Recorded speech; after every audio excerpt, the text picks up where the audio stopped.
Assalamualaikum warahmatullahi wabarakatuh. Perkenalkan, nama saya Novita Dwi Wahyuni, peserta Laksar CPNS Kementerian Kesehatan golongan 2 Angkatan 4 dari Rumah Sakit Anak dan Bunda Harapan Kita, Jakarta. Rumah Sakit Anak dan Bunda Harapan Kita Jakarta didirikan oleh Yayasan Harapan Kita pada tanggal 22 Desember 1979 dengan nama Rumah Sakit dan Bersalin Harapan Kita, disingkat RSAB Harapan Kita. Kemudian berubah nama menjadi Rumah Sakit Anak dan Bunda Harapan Kita berdasarkan keputusan Menteri Kesehatan nomor 271/Menkes/SK/2 Romawi /2005 pada tanggal 23 Februari 2005. Lalu, pada tahun 2009 berdasarkan SK Menteri Kesehatan nomor HK.01.017/Menkes/638/2019 tentang Rumah Sakit Anak dan Bunda Harapan Kita Jakarta ditetapkan sebagai Pusat Kesehatan Ibu dan Anak Nasional. Adapun struktur instansi saya RSAB Harapan Kita adalah sebagai berikut.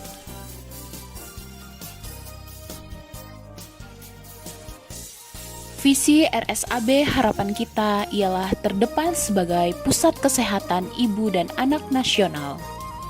Adapun misi RSAB Harapan Kita ialah menyelenggarakan pelayanan kesehatan ibu dan anak yang aman dan berkualitas, menyelenggarakan pendidikan, pelatihan bagi tenaga kesehatan di bidang kesehatan ibu dan anak, menyelenggarakan penelitian di bidang kesehatan ibu dan anak, meningkatkan jejaring dan sistem rujukan di bidang kesehatan ibu dan anak.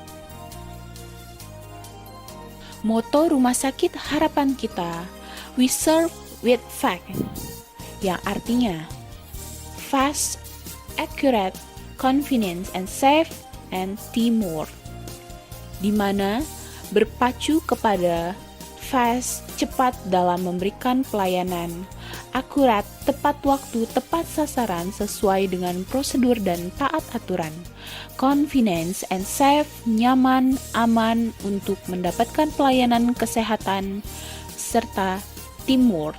Pelayanan diberikan secara terpadu antar profesi untuk mencapai total quality management.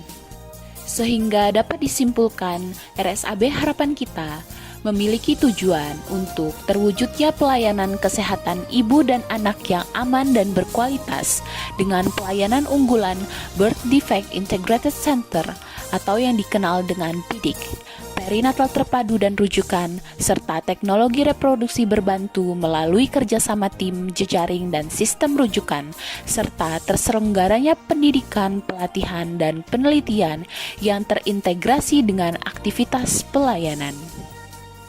Adapun tugas perawat, memberikan asuhan keperawatan secara holistik kepada individu, keluarga, dan masyarakat ditinjau dari kebutuhan biopsikososio-spiritual, merupakan tugas utama perawat dalam memberikan asuhan keperawatan.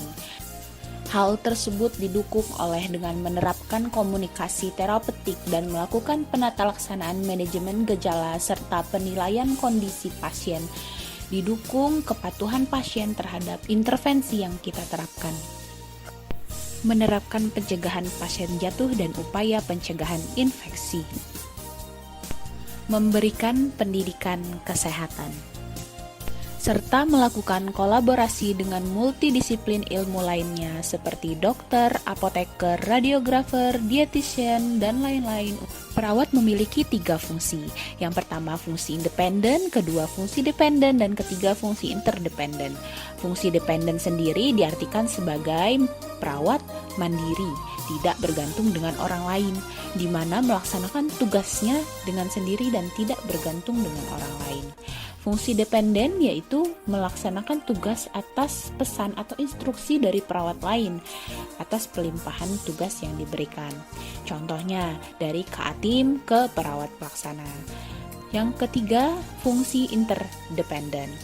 Kelompok tim yang saling bergantung satu sama lain, misalnya berkolaborasi dengan dokter dalam pemberian terapi dan perawat melakukan cross-check untuk pemberian terapi tersebut. Selanjutnya, standar layanan yang harus saya capai dan keterkaitannya. Yang pertama, meningkatkan mutu pelayanan yang saya berikan. Kedua, meningkatkan kualitas diri saya dengan mengikuti perkembangan era digitalisasi. Yang ketiga, meningkatkan pendidikan kesehatan terhadap pasien yang saya kelola. Yang keempat, meningkatkan kepuasan pasien dengan 5S dan memberikan pelayanan yang cepat, tepat, dan aman.